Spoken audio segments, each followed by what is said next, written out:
Unboxing ulit tayo mga kaibigan. Dumating na yung order ko na GMT watch,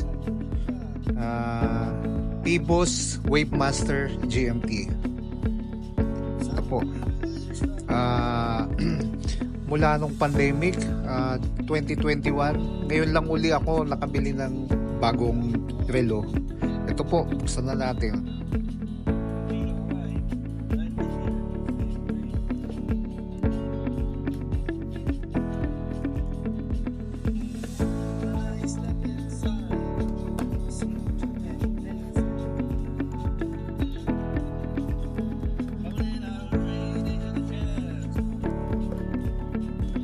Ito rin yung kauna-unahan kong GMT watch. Ito po siya.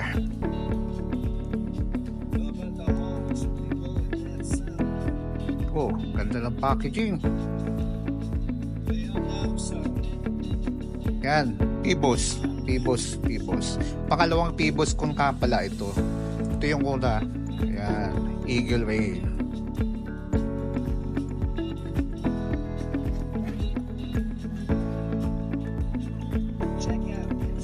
Oops. Manual. Ito, Pibos. Ayan.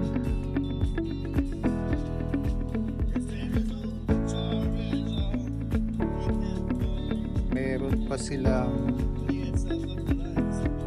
tarjeta na ganyan.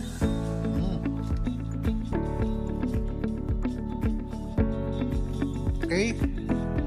Natin, nilalaman, pintahan natin. Ito na po.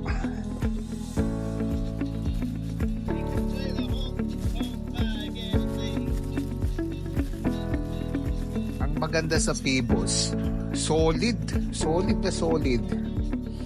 Ito po siya. Yan. Oh, GMT. Yung bezel niya may 24 na clicks. Syempre we have 24 hours, diba? Kaya 24 yan. Ayun, bidirectional. Ibig sabihin pwedeng ikutin kaliwa't kanan, bandang kaliwa o kaya bandang kanan.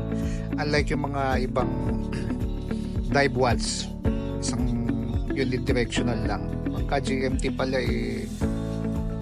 bidirectional. Ayan, mapapansin rin ninyo apat yung hand nya. May hour hand, yung maliit, yung minute hand, yung mas mahaba, at syempre yung second hand, at yung kakaibang hand, ayan yung GMT hand. Since automatic ito, galawin natin para gumalaw din siya. Yun, gumalaw na yung hand niya, yung second hand niya. Pero pwede rin naman screw down lock siya. Yun, screw down lock. Pwede mo rin pihitin ng ganyan para magkaroon siya ng power. Okay.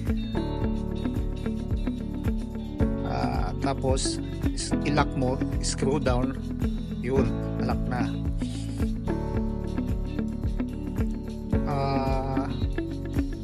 Length niya pala is 46mm ito. Mula rito hanggang dito, while yung diameter niya 40 mm. Yung thickness niya is 12.7 mm din. Yung lug weight niya according to specs 20 yan, pero tapered down to 18. Oh, ganda, pareho nung unang Pibos ko. Pati yata yung ganun din, 20 to 18mm din. Yung dial niya, yung black na may gradient na violet, di ba? Ganda. Ito yung kauna-unahang relo ko na medyo kakaibang kulay. Oh, ayan oh. Made of 316L stainless steel siya. Usually ganoon naman pati yung mga Seiko. At ang movement niya NH34 Seiko movement yun. Binibili lang ng mga manufacturer, ilalagay nilang movements sa ginagawa nilang mga relo. Pibos is a brand from Hong Kong nga pala. Medyo maganda naman siya dahil sa experience ko sa unang Pibos ko hindi naman ako nagsisi, kaya ako bumili ng pangalawa. Ano pa ba? Solid na solid oh. Yung clasps niya kakaiba din, talong talo yung mga Seiko.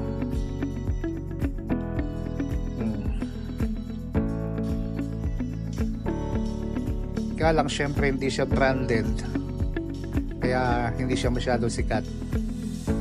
Unlike yung mga Seiko ano yun, institution na yun.